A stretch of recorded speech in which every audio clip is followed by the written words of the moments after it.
ஒரு நல்ல ஸ்வீட்டு செய்வோம். அதுக்கு ரவா கேசரி தான் செய்ய போகிறேன். இதாக இருக்குது. இது நெய் வீட்டில் செஞ்ச பசு நெய் தான் இது. இது பாகிஸ்தானில் உள்ள நெய். 1 டேபிள் ஸ்பூன் போட்டு 1.5 டேபிள் ஸ்பூன் போட்டாச்சு. நோம்பு திறந்துட்டு ஏதாவது ஒரு ஸ்வீட்டு சாப்பிடணும் இல்லையா, அது வீட்டில் கேசரியே செஞ்சு சாப்பிடலாம். பிள்ளைங்களுக்கு நோம்பு பிடிக்காத பிள்ளைகளுக்கும் கொடுக்கலாம். இது ஒரு மாதம், இறைவனுடைய மாதம். எல்லாமே ஆண்டவன் படைச்சதான். இது நம்ம இறைவனை வணங்கிறதுக்காக ஸ்பெஷலான மாதம். நாமளும் அவ்வளோ நேரம் சாப்பாடு செய்யுதுலே டைம் வேஸ்ட் பண்ணாமல் ஏதாவது சின்ன சிம்பிளாக செஞ்சுட்டு இபாதத்தில் நேரத்தை ஓட்டுவோம். துஆ எல்லாருக்கும். இப்போ முந்திரி, திராட்சை, நான் கொஞ்சம் பாதாமும் போட்டிருக்கேன். உங்களுக்கு ஃபுல்லாக நெய் விருப்பம் இல்லாட்டா கொஞ்சம் எண்ணெயும் சேர்த்துக்கலாம். எண்ணெய் சேர்த்தா எனக்கு பிடிக்காது, அதனால் எண்ணெய் சேர்க்கல. இதை எடுத்து வச்சிடலாம். கடைசியில் போடுறேன். இல்லாட்டாலும் வெறும் நெய்யில் முந்திரி கூட இல்லாட்டாலும் நெய்யில் ரவையை வறுத்தும் செய்யலாம். நம்ம பட்ஜெட்டுக்கு தகுந்த மாதிரி தான். கொஞ்சம் பீனட்டு வறுத்து அப்புறமா நெய்யில் வறுத்துட்டு அப்புறமா 1-2 பிடிச்சிட்டும் போடலாம். நல்லா இருக்கும். இன்னும் வறுத்து எடுத்துடுவோம். கப்பு ரவை எடுத்துருக்கேன், அதை போட்டு கொடுப்பேன். 3 நிமிஷம் லோவில் எடுக்கணும். கலர் மாறக்கூடாது. வறுக்கிறதுனால கட்டி தட்டாமல் இருக்கும். ரவை வறுக்கும் போதே ஒரு பிஞ்சு சால்ட் போட்டு கொடுத்துருவோம். ரவை இந்த 3 நிமிஷம் வறுக்கிறதுல தான் உதிரியாட்டு வரும். நல்ல டேஸ்ட்டும் கூடுதலாக இருக்கும். அதை ஸ்கிப் பண்ணாமல் கண்டிப்பாக செய்யுங்க. நீங்கள்லாம் இனிப்பாக ஏதாவது செய்யுமான்னு கேட்டாங்க. அதனால தான் இந்த கேசரி. அதை உங்களுக்காக பெரிய சமையலெல்லாம் செஞ்சு போடுறதுக்கு டைம் இல்லை. ரமலான் மாதம் முடியட்டு பார்க்கலாம். கொஞ்சம் ஷேர் பண்ணி சப்ஸ்கிரைப் பண்ணி சப்போர்ட் பண்ணுங்கள். Have a good day to all. ஆயாச்சு எடுத்துகிறேன். தண்ணி எடுத்து வச்சுருக்கேன். கொஞ்சம் கொதிக்கட்டு எடுத்து வச்சிடணும் பக்கத்தில். அப்போ தான் ஈஸியாக இருக்கும். ஏலக்காய் நச்சு வச்சுருக்கேன். 4 எண்ணம் போடுங்க தட்டி. ஃபுட் கலர் ஊற்றி கொடுப்பேன். ரெட் கலர் தான் இருந்தது, நல்லா தான் ஊற்றேன். மிக்ஸ் பண்ணிடுவோம்.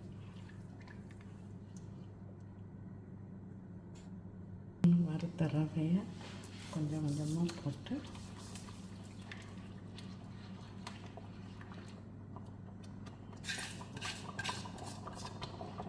கிண்டி கொடுப்போம். இப்போ நம்ம சீனி போட்டு கொடுப்போம். நான் 3/4 கப்பு போட்டிருக்கேன். நீங்கள் 1 கப்பு வேணாலும் போட்டுக்கணுங்க.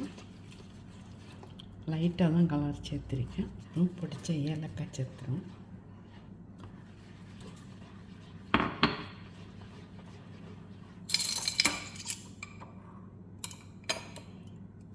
நெய் போட்டு கொடுப்போம்.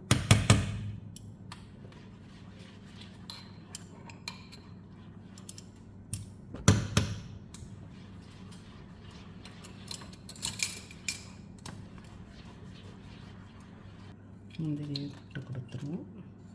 அவ்வளோதான், இறக்கிடுவோம்.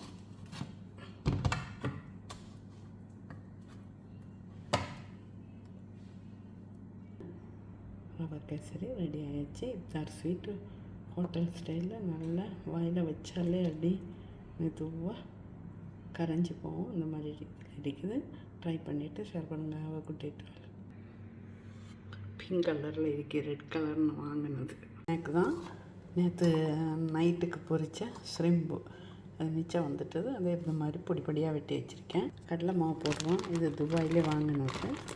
அவங்க மில்லு வச்சுருக்காங்கன்னா இந்த மில்லில் போய் தான்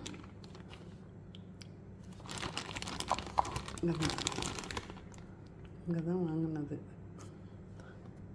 அரிசி மாவு போட்டு கொடுப்போம். கரம் மசாலா உங்கள்கிட்ட இருக்கும். அது இல்லாட்ட பிரியாணி மசாலாவும் கொஞ்சம் போட்டால் போதும். வெங்காயம், பச்சை மிளகாய், இஞ்சி, கருவேப்பிலை அதெல்லாம் நம்ம அளவுக்கு தான்.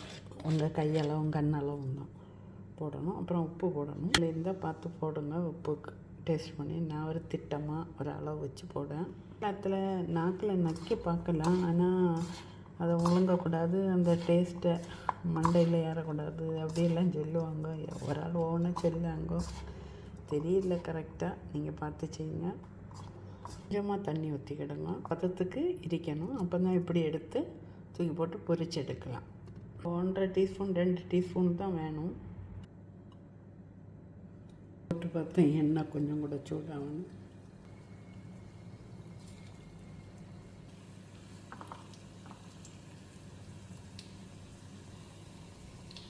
சின்ன சின்னதாக தான் போடணும். திருப்புங்க. நான் கொஞ்சமாக எண்ணெய் ஊற்றுனால இந்த பவுல்லே வச்சு பொரிச்சிட்டேன். கொஞ்சமாக தானே அது செய்திங்கன்னா கொஞ்சம் ஆயிலே பொரிச்சு எடுத்துக்கலாம். இப்போப்பட்ட எண்ணெயில் பொரிச்சிடுங்க. ஆனால் நேற்று பொட்டேட்டோ பஜ்ஜி பொரித்தேன், கோகோனட் ஆயிலில் தான் பொரித்தேன். அதே எண்ணெய் தான் அன்னைக்கு போட்டுருவோம். ஒன்று கொஞ்சம் வாட்டி விட்டு வந்துடும் பாத்திரத்தில் இருந்து வெந்துச்சுன்னா. இது ஒரு இறா பக்கோடா நெய்ச்சல்லாம்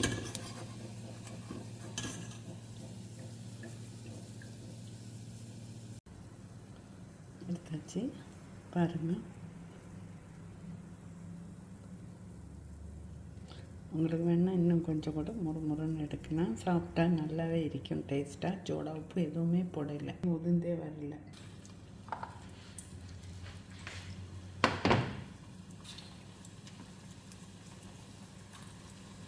சின்ன சின்னதாக போட்டால் தான் ஒவ்வொரு வாய்க்கு எடுத்து சாப்பிட்றதுக்கு டேஸ்ட்டாக இருக்கும். நிறைய பெருசு பெருசாக போட்டால் அழுத்து போயிடும், போர் அடிச்சிடும். அவ்வளோதான், நல்லா முறுமுறுன்னு பிடிச்சி எடுத்தாச்சு. இதற்கு நீங்களும் இதை ட்ரை பண்ணுங்கள்.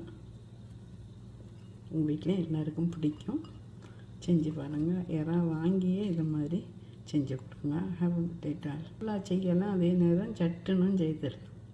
பக்கோடா இத்தான் ஸ்நாக் ரெசிபி. வீட்டிலே நம்ம சிம்பிளாக செய்யலாம். ட்ரை பண்ணிவிட்டு வாட்ச் ஃபுல் வீடியோ கஜாஸ் குக்கர் யூடியூப்ல போய் கிளிக் பண்ணி பாருங்கள். அனைவருக்கும் ரமதான் நல்வாழ்த்துக்கள்.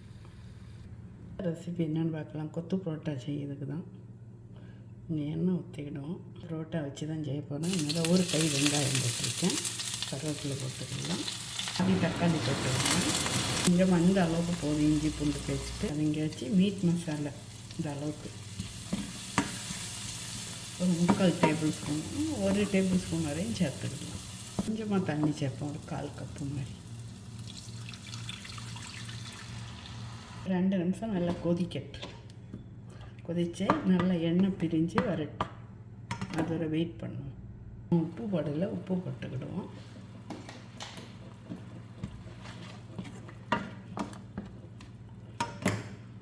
எண்ணெய் பிரிஞ்சு வந்தாச்சு. இதை எடுத்து மாற்றி வச்சுருவோம். இதுவே நம்ம இட்லி தோசைக்கு தொட்டு சாப்பிடலாம், சப்பாத்திக்கெல்லாம். கொஞ்சமாக எண்ணெய் ஊற்றிக்கலாம். ஒரு 1/2 டேபிள் ஸ்பூன்லேருந்து 2 டேபிள் ஸ்பூன் வரை ஊற்றணும். எண்ணெய் சூடானோன்னா ஒரு இந்த அளவுக்கு வெங்காயம், ஒரு பெரிய கைப்பிடி இந்த அளவுக்கு போடணும். 4 பரோட்டா செய்யலாம், அதனால் கொஞ்சமாக கருவேப்பிலை போட்டுக்கிடுவோம். இது ரொம்ப கலர் மாறக்கூடாது. ஒரு தக்காளியில் பாதி போட்டோம்ல, மீதி பாதி வச்சுருக்கேன். 4 பரோட்டாவை இந்த மாதிரி பொடி பொடியாக நறுக்கி அது போடணும்.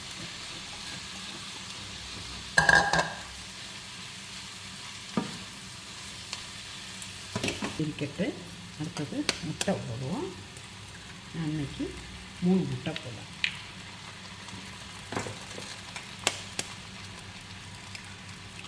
உங்கள் வீட்டில் எல்லாருக்கும் பிடிக்கும்னா நீங்கள் 4 முட்டை கூட போடலாம். கொஞ்சம் பெரிய முட்டை இல்லைன்னா மிக்ஸ் பண்ணி கொடுப்போம்.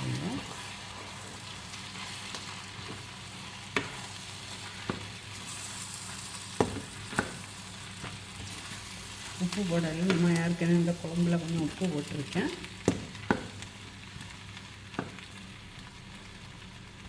நான் இங்கே வீட்டில் உள்ள கொஞ்சம் சிக்கன் குழம்பு அது இருக்குது, அதையும் போட்டு கொடுக்கேன். அந்த மசாலா போட்டாச்சு. இப்போ நம்ம ரெடி பண்ணினா மசாலாவும் நான் போடுறேன். போட்டு நல்லா மிக்ஸ் பண்ணிடுவோம்.